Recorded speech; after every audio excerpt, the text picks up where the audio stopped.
Capítulo 10 Fascinação.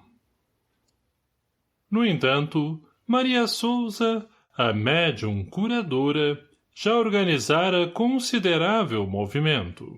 Conclamara companheiros para a conversa íntima com o objetivo de convencê-los sobre os seus propósitos.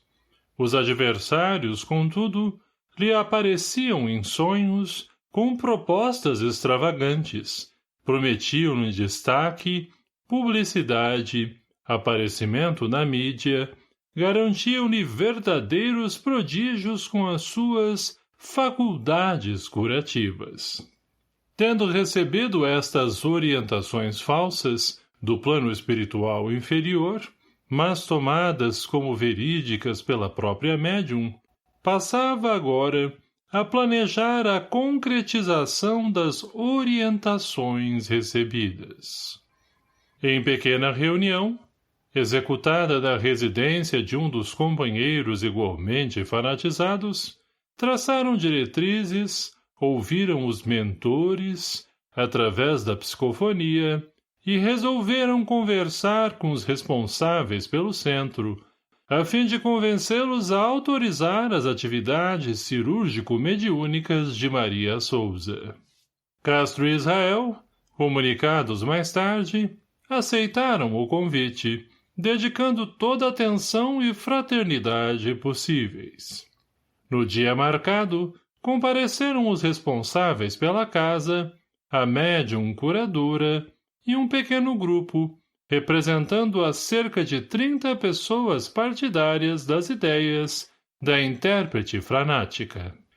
Minutos antes do início da conversação, Elvira, a substituta eventual de Júlio César, apresentou-se envolvendo de maneira intensa a mente da medianeira.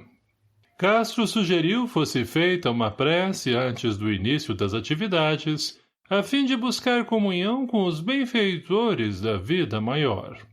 Quando o respeitável presidente pronunciou as primeiras palavras, envoltas em sincera emoção, eis que o mentor da instituição se apresentou, colocando-se ao lado dos representantes da casa, dando demonstração amorosa da promessa que lhes fizera sobre o concurso superior. O benfeitor, acompanhado de abnegados tarefeiros espirituais, fizeram-se visíveis para as entidades infelizes, como que lhes demonstrando que a atuação inferior estava dentro de certos limites.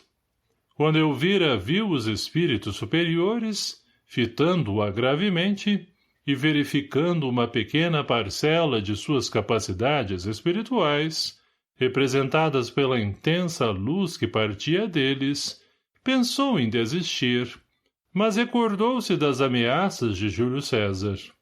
Instantaneamente, anulou os propósitos de abortar a missão, fixando-se junto à médium, dando prosseguimento ao plano destruidor.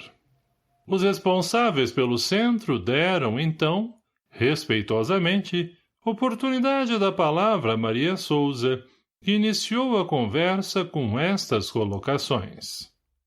Estou aqui para fazer algumas solicitações. Vocês não desconhecem a minha produção mediúnica e as orientações dos meus mentores sobre a utilização de minhas faculdades.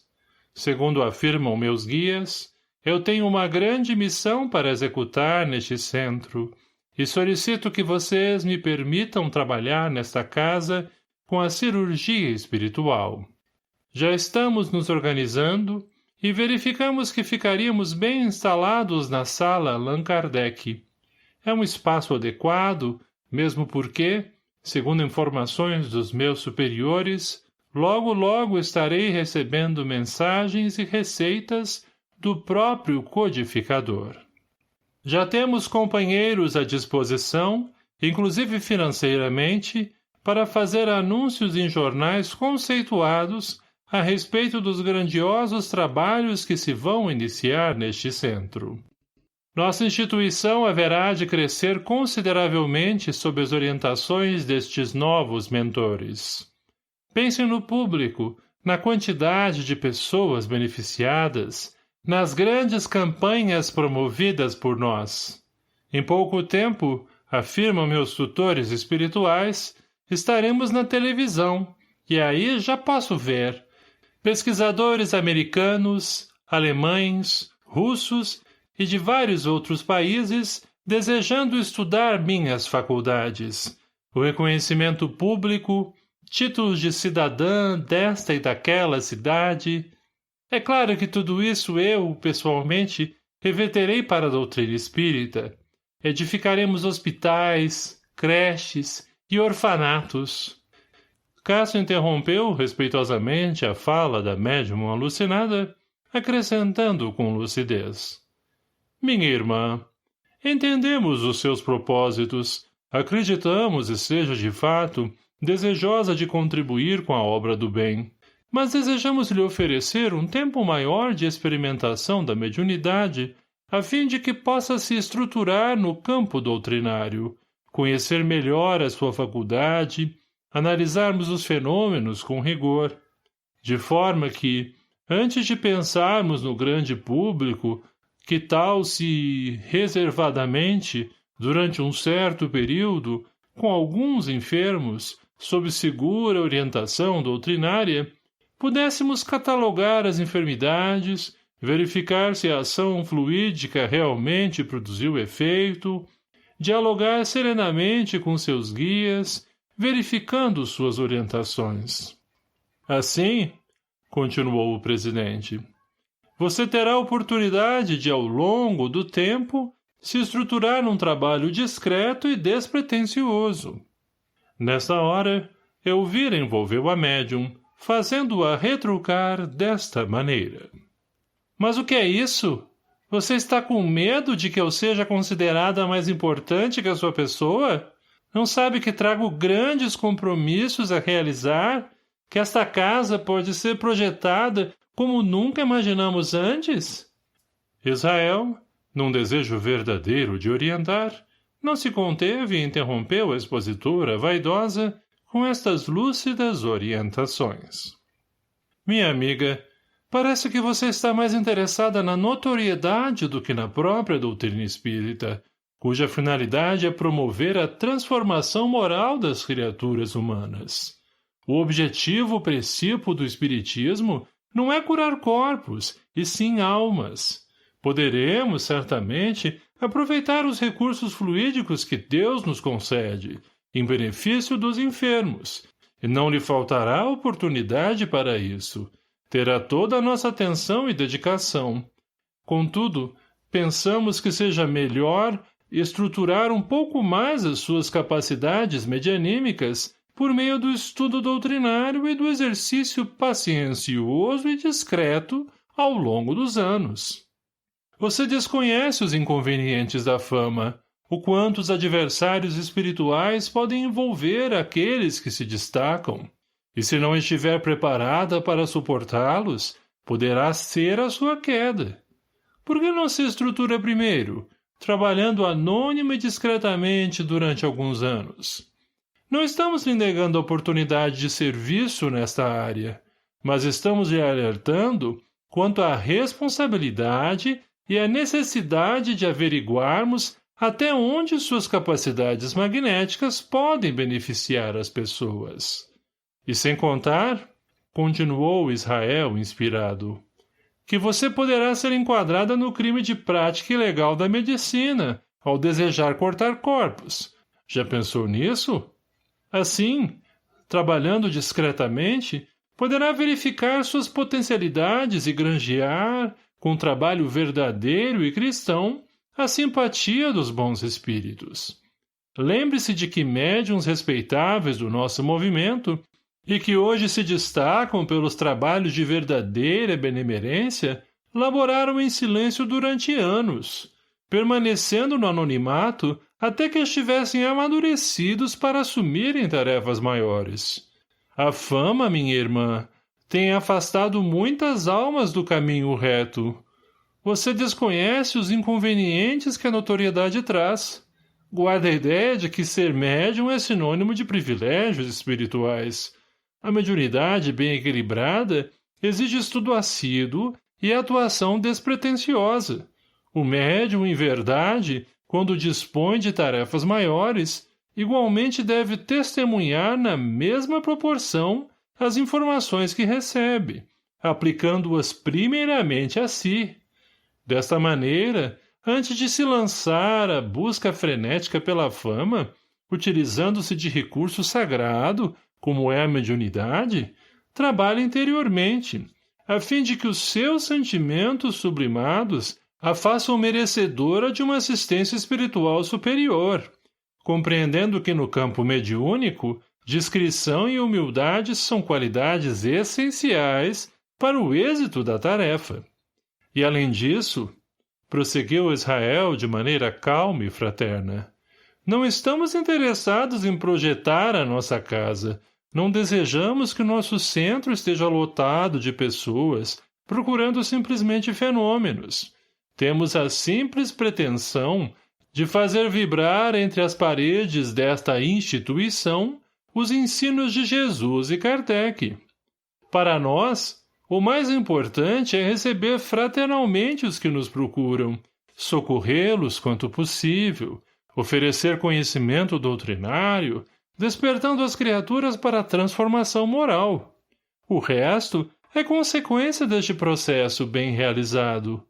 Assim, nos preocupamos com os males morais das criaturas, oferecendo condições de que, com a ajuda do Espiritismo, se processe em cada um de nós uma autocura, sob as bênçãos de Jesus. Todavia, nós lhe convidamos para continuar exercitando suas capacidades espirituais ao longo dos anos e nos comprometemos a acompanhá-la, orientando-a como fazemos a todos os médiuns. Continue trabalhando pacientemente nas reuniões de fluidoterapia, fazendo com simplicidade de intenção o que estiver ao seu alcance, beneficiando as criaturas com seus melhores sentimentos. Maria Souza, admirada, perguntou: Devo entender estas palavras como uma negação aos meus pedidos? Deve considerá-las, disse Israel afetuosamente, como incentivo para um dedicado período de trabalho em benefício do próximo, a fim de que suas faculdades possam se aprimorar pelo exercício discreto e anônimo. Se aceitar a proposta de Castro, teremos grande alegria em organizar um pequeno grupo para, durante algum tempo, lhe permitir o exercício de suas capacidades curativas, a fim de verificarmos suas condições magnéticas, analisando as orientações dos espíritos que lhe assistem, ouvindo respeitosamente quais as orientações que desejam para o trabalho com a mediunidade. — O quê? — retrucou Maria Souza, espantada. — Você acha que eu vou perder tempo com um grupo pequeno? Já estou pronta para o trabalho. Meus guias já me prepararam muito bem. Um espírito médico, de nome Dr. Júlio César, já se prontificou a me conduzir por caminhos retos. Bem que ele me avisou das dificuldades. Além do mais, qualquer casa espírita iria adorar contar com alguém com as minhas capacidades espirituais. Me receberiam de braços abertos. Vocês estão desperdiçando uma extraordinária oportunidade. Nesta hora, Elvira envolveu a médium com mais intensidade, enquanto os benfeitores espirituais irradiavam sobre os representantes do centro lucidez e bom senso. Maria Souza, quase fora de si, continuava argumentando. Se não posso trabalhar à minha maneira, então me retiro desta casa e levarei comigo muitas pessoas. Minha irmã, considerou Castro, não desejamos sua ausência. A casa precisa de todos nós. Não nos tenha na conta de inimigos. É nosso dever, como responsáveis por este centro, zelar pela pureza de nossa doutrina, e o Espiritismo possui objetivos bem definidos. O que você está nos propondo é prática ilegal da medicina. Aceitar os seus propósitos é infringir as leis humanas. procure refletir na hipótese de estar envolvida por adversários espirituais, com o fim de lhe afastar deste núcleo de amor. E, imprimindo nas palavras compreensão e ternura, prosseguiu. Continue conosco. Todos desejamos trabalhar e não almejamos títulos. E se você realmente tiver uma grande tarefa a desempenhar, ela naturalmente aparecerá. Era só o que faltava, interrompeu a médium. Agora, meus protetores são obsessores. Bem original, não acha? Muito bem. Minha decisão está tomada. Vou me retirar desta casa hoje mesmo. Espiritualmente, Elvira gargalhava desassombradamente. Os amigos espirituais, entretanto, procuravam emanar jatos de fluidos amorosos junto a Castro e Israel, ao mesmo tempo que os protegiam dos adversários do bem. Levantando-se, Maria Souza saiu da sala com passos firmes, sem se despedir dos respeitáveis tarefeiros encarnados, sentindo-se intimamente insultada. Os acompanhantes da médium fanática igualmente se retiraram, deixando-os sozinhos. Os nobres tarefeiros, reflexivos, porém de consciência tranquila, conversavam entre si. Israel, disse Castro, é uma pena que isso tenha acontecido. Não se preocupe, meu amigo, sem dúvida fizemos o melhor. Isso me faz pensar que nossa casa esteja passando por provações. Vários companheiros de trabalho estão atravessando momentos difíceis. Entre eles está Márcia Boaventura, nossa coordenadora do atendimento fraterno. A propósito, continuou o responsável pela área doutrinária. Estava pensando em fazer uma visita para nossa irmã, no desejo de levar nosso apoio. Segundo me informaram, parece que o marido a teria proibido de continuar suas tarefas. Dizem que ele se entregou a uma seita fanática. Sem dúvida, respondeu Castro. Haveremos de visitá-la em momento oportuno.